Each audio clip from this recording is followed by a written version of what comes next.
Do you think you know everything about Prince Harry's scandalous wife? But what I'm about to tell you will make you reconsider absolutely everything. Meghan Markle has been living under a false name for over 40 years, and the reasons for this deception are so shocking that even Buckingham Palace prefers to remain silent.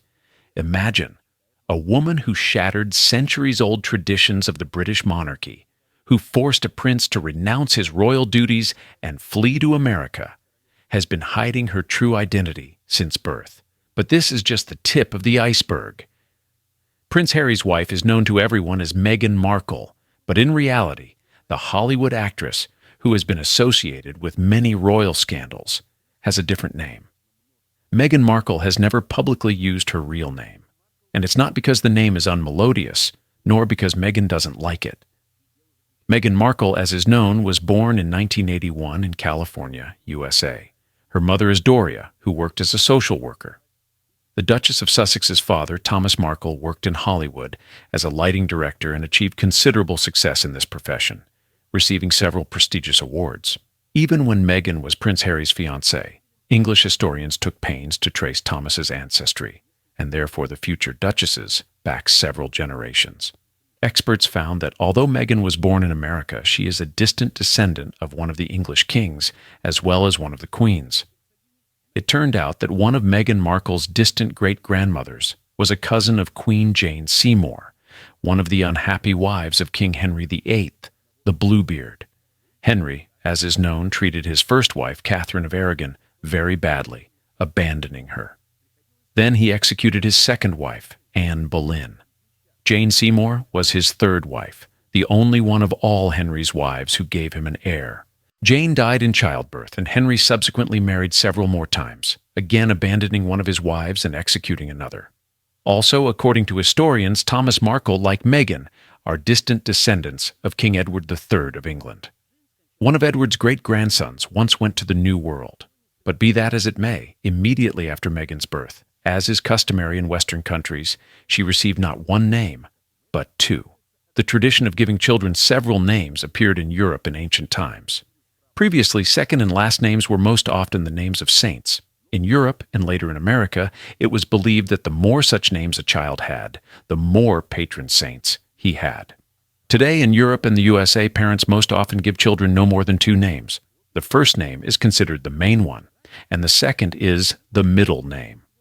The second name now serves as an additional identification of a person. This is especially useful if the first name is very common. In essence, the second name played in Western countries is a kind of analog of our patronymic and performs approximately the same function. Prince Harry's wife was named Rachel Meghan Markle at birth. That is, the Duchess of Sussex's first name is Rachel. It is interesting to note that this was also the name of Meghan's character, which she played in the series Suits, the main production of her life. Usually in Europe and America, people use their first name in everyday life. That is, in reality, Prince Harry's wife's name is Rachel. However, the Duchess, as is known, prefers to be called by her second name, Meghan. Why Prince Harry's wife made this decision is certainly unknown, but friends of the Duchess said that no one ever called Meghan by the name Rachel. From childhood, parents began to call the future Duchess Meghan or Meg. When Meghan grew up, she decided to keep this name. The future Duchess was going to pursue an acting career, and felt that the name Meghan would be more memorable to the viewer than the very common name Rachel in America. In the Duchess's official documents now, as it should be, her double name is used, that is, Rachel Meghan. This also applies to various documents related to the Duchess of Sussex in England. For example, even giving her grandson Harry written official permission to marry, Queen Elizabeth called the actress Rachel Meghan Markle in this document. Meghan is currently the only member of the royal family who uses her second name in everyday life. The remaining representatives of the dynasty use their first names. For example, Kate Middleton's real name is Catherine Elizabeth Middleton. That is, her second name is identical to the name of Queen Elizabeth II, who loved her so much. Elizabeth II herself received not even a double, but a triple name at birth, Elizabeth Alexandra Mary. The second and third names of Elizabeth, of course, were not chosen by chance. Alexandra was the name of Elizabeth's great-grandmother. She was the English Queen Alexandra of Denmark, the wife of Edward VII, and the older sister of the Russian Empress Maria Feodorovna, the mother of Nicholas II. The name Mary was borne by Elizabeth's grandmother, Queen Mary of Teck, the wife of King George V, the one who was as like two peas in a pod to Nicholas II. Kate Middleton's husband, the eldest grandson of Elizabeth II.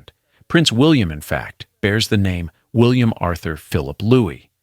The daughter of Queen Elizabeth and sister of the current King of England, Charles III, bears the name Anne Elizabeth Alice Louise. The king himself was once named Charles Philip Arthur George. Meghan Markle's husband, Prince Harry, is actually called Henry Charles Albert David. That is, in fact, he, like Meghan, does not use his real name at all. The coincidence is very interesting, but Harry does this like his wife at the suggestion of his parents.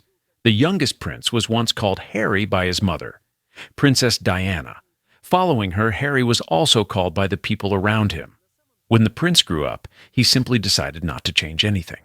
In addition to Meghan, there was once another member of the royal family in England who decided to take not his first, but his second name. This was the father of Elizabeth II, King George VI.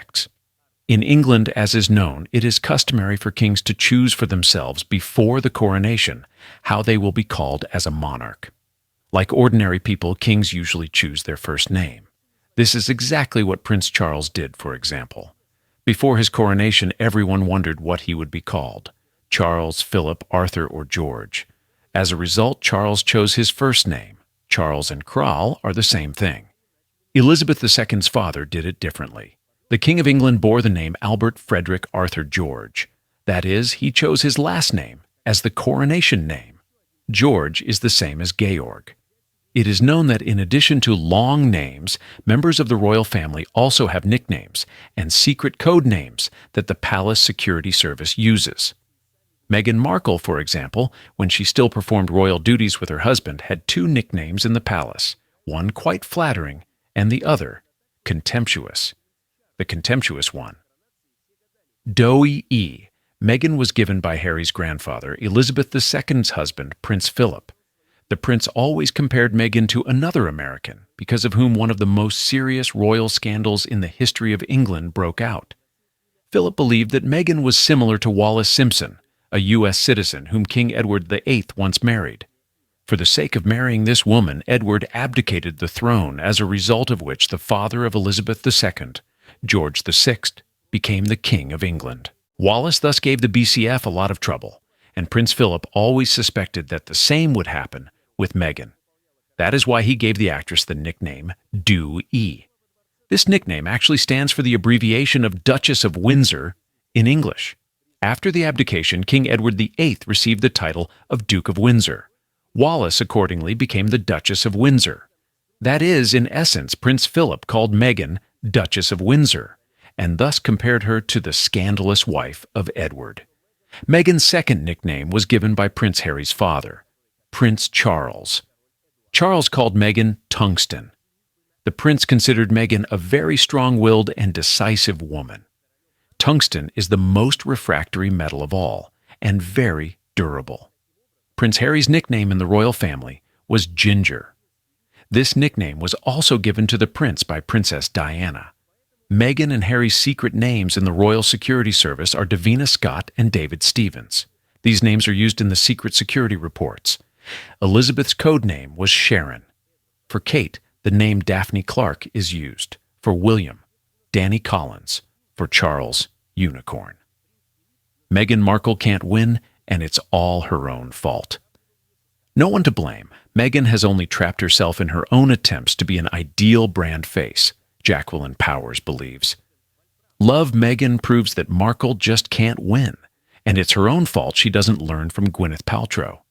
Jacqueline Powers writes in a column for NYP, after years of protesting against palace life, burning bridges with the royal family, and trying to reposition herself as a trendsetter in Hollywood, the Duchess of Sussex is trying to play a new game, lifestyle. The problem is, she's not very good at it. Her Netflix series Love Meghan was supposed to cement her status as the new Gwyneth Paltrow. Instead, it reveals the paradox of her brand. Sincere viewers find her detached from reality. For people who just want to have fun, she's so serious, it's deadly boring. The second season of the show, which came out this week, tells the story of how Meghan Markle hosts friends and celebrity guests in Montecito, where she lives with Prince Harry and their children, Archie and Lilibet. Example reviews: boring, not sensitive to the mood of the audience, self-absorbed. The setting features a spacious farmhouse-style kitchen with white cabinets, a large kitchen island table, and natural lighting. The only problem? None of it belongs to Markle. Instead, she rented a multi-million-dollar estate near her home, located on 5 green acres. Here's proof of who she really is. Former Suits actress Meghan Markle relies on the star power of guests, not her own, to charm viewers. Guests include chefs David Chang, Jose Andres, and Salman Nosrat. Baking queen Christina Tosi, spiritual guru and podcaster Jay Shetty, fashion designer Tan France, and model Chrissy Teigen, who is also Markle's former co-star on the TV show Deal or No Deal. But instead of letting them shine, Markle always plays the expert role, dominating the action with a hand mixer in hand and a smug, charming smile on her face.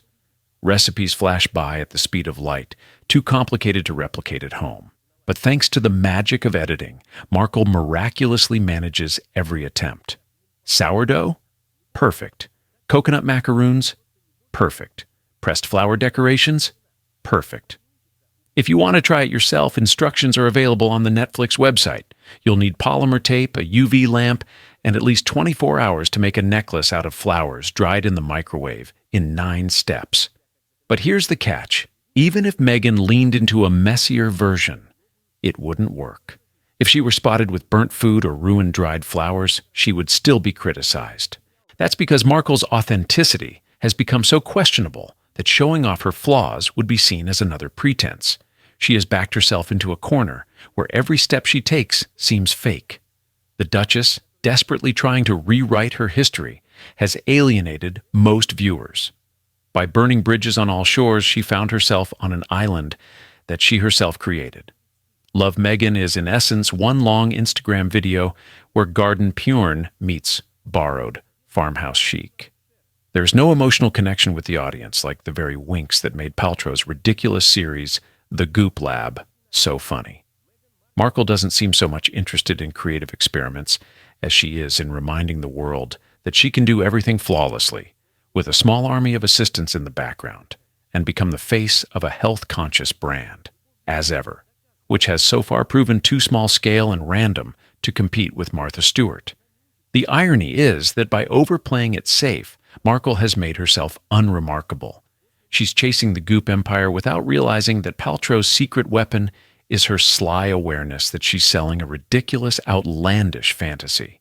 The smartest move would be to take a long break, but judging by her track record, Markle's hunger for attention is insatiable. Get ready. Love Meghan, a holiday celebration, is reportedly coming to Netflix in December.